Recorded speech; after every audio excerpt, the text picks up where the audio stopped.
Assalamualaikum warahmatullahi wabarakatuh. We are from STKIP Setia Budhi Rangkasbitung. Consists of me, myself, Nunung Nurhayati, as the first writer, Obay Jambari, Berita Mambara Sinehe, Habib Cahyono, Puji Siswanto, and Arif Stionugroho. In these times, we would like to present our article about EFL Teachers' beliefs and practices about learner autonomy. As it was introduced by Hawke in 1980, learner autonomy becomes a focus in EFL learnings and a target of teaching learning. And also it has been claimed to be an ultimate goal in education in general and in second or foreign language teachings in particular, because it can facilitate successful language learning and provide students with lifelong learning skills. Considering those benefits of learner autonomy, promoting learner autonomy in a classroom is a must. In promoting learner autonomy, teachers' beliefs of the learner autonomy should be considered because teachers' beliefs influence their practices. According to Borg in 2003, teachers' practices are influenced by the teachers' beliefs, and the teachers' beliefs are manifested in decision making and teaching activities. In other words, the teacher's beliefs can determine what and will teachers do during teaching and learning process. So, teachers' beliefs play a significant role in promoting learner autonomy. Many previous studies about teachers' beliefs and practices about learner autonomy showed that teachers had different beliefs regarding learner autonomy. And a study conducted by Langkanawati in Indonesian context, the results show that EFL teachers had insufficient knowledge about learner autonomy. To have wide information or wide knowledge about learner autonomy, the teachers may join any professional development activities such as workshops or certification program. In Indonesian context, the certification programs aims at improving the teacher's knowledge and teaching skills. It also serves as an official recognition quality for teachers who have reached the standard endorsed by the education authorities and serves as a mark of teachers' competence in subject matter knowledge and in teaching methodology.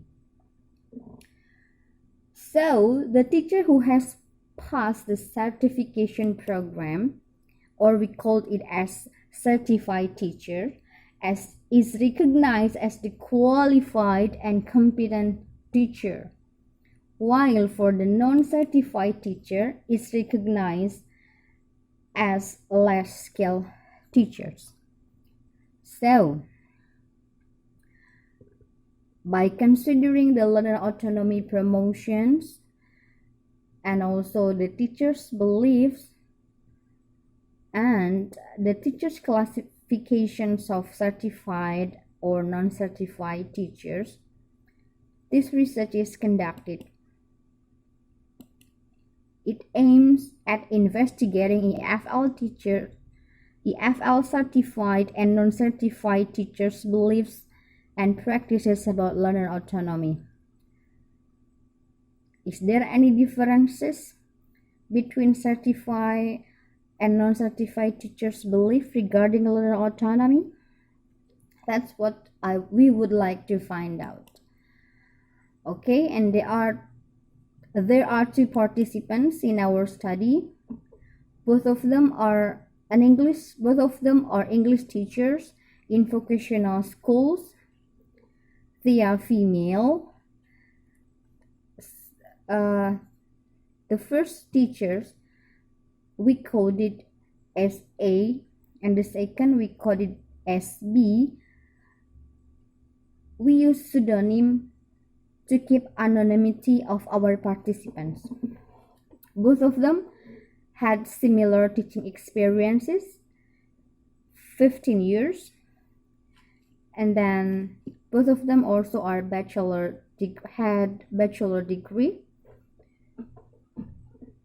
To get my data, I used classroom observations to find out their actual practices in teachings and also semi-structured interviews. The interviews was employed to find out the teacher's understanding and the teacher's beliefs regarding learner autonomy. Here are the results. Okay. For the first aspect, it is about the teacher's belief about learner autonomy.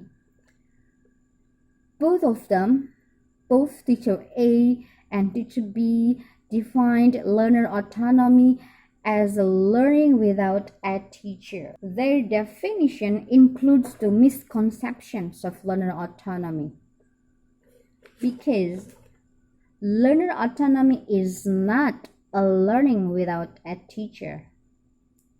Learner autonomy is not a matter of deciding to learn without teacher.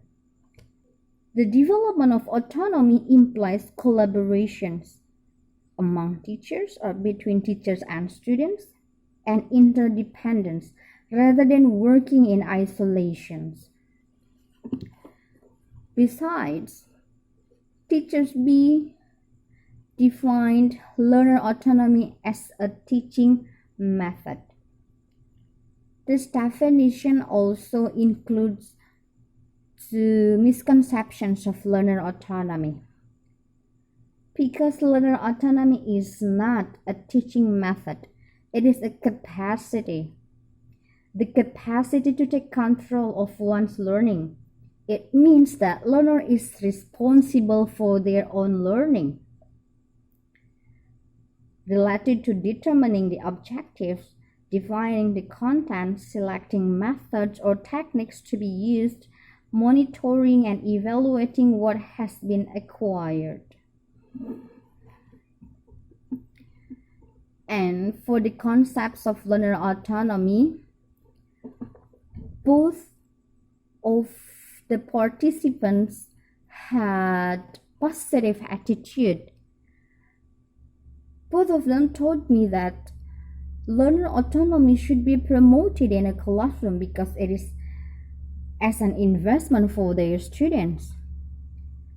And it was a teacher's duty to promote it in a classroom. Besides that, they are also agree with the learner autonomy perspective. However, from the actual practices showed the different things. Their teaching practices were far from learner autonomy concept. They employed teacher-centered learning. It seems from the traditional sitting arrangement in which all the students' desks face the teacher's desk and whiteboard. And also, during the teaching learning process, the teachers employed deductive approach. As they enter into the classroom, they were checking the students' attendance, telling the topic would be learned, asking students to open certain page of their English books, explaining the topic, asking students to do exercise, and concluding the lessons. And also, during teaching learning process, the students directly asked the teachers the difficult word meaning, and also the teacher answered it directly. The procedures, the teaching learning procedures that they have did not provide students with opportunity to be autonomous students. So from such practices, the teacher role was as a controller. The teacher control every aspects during teaching learning process. The teachers did not involve students in deciding the objective or deciding the techniques, deciding the material will be learned. So what they believe, what they perceive about learner autonomy are not in line with their practices. Okay, for the underlying reasons of their practices, when I ask them why did they have such practices, Teachers B responded that it was based on her learning experience. So she imitated, uh, she imitated what her teacher did in the past, and also it is because of their inability to put the theory into the practice, to translate the theory into the teaching practice. Furthermore, they have limited understanding about learner autonomy. That's why it influenced their practices. Okay. Based on the findings, it can be concluded that no differences between certified and non-certified teachers regarding their beliefs and practices about learner autonomy. Both of them have limited understanding about learner autonomy, and their beliefs influence their teaching practices in the classroom. That's all our presentation.